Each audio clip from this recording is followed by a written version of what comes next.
पिरालु झिक्ने कस्तो अप्ठ्यारो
साह्रो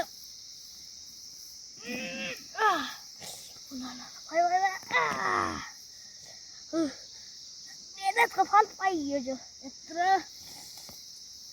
यता त्यो एकपटक उखाल्यो त्यो यसरी नै उखाल्थ्यौँ त अरे बल्ल उखाल्यो ल यता अझै एउटा ल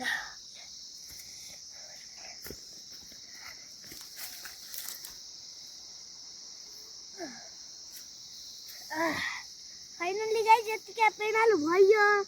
अब सानो ढिँडोसँग खान हुन्छ साथीहरू। ल हेर्नुस् यत्रा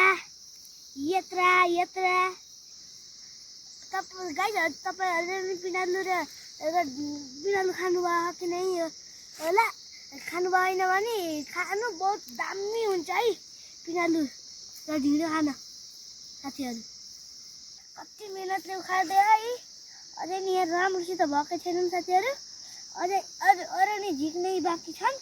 यतिले पुग्दैन हाम्रो घरका सदस्यहरूलाई। त्यही भएर अझै गर्नुपर्ने छ साथीहरू। यति सारा छन् कहाँ कता 100 किलोमिटर तल कति। ल साथीहरू यो मेरो फर्स्ट भिडियो हो। यो हजुरलाई मन पर्यो भने लाइक कमेन्ट जे गर्ने कमेन्टमा जे लेख्नु होला। ल लाइक कमेन्ट चाहिँ गर्न नबिर्सिनु होला। यसको पार्ट 2 पनि आउनेछ हजुरहरूको मोबाइलमा।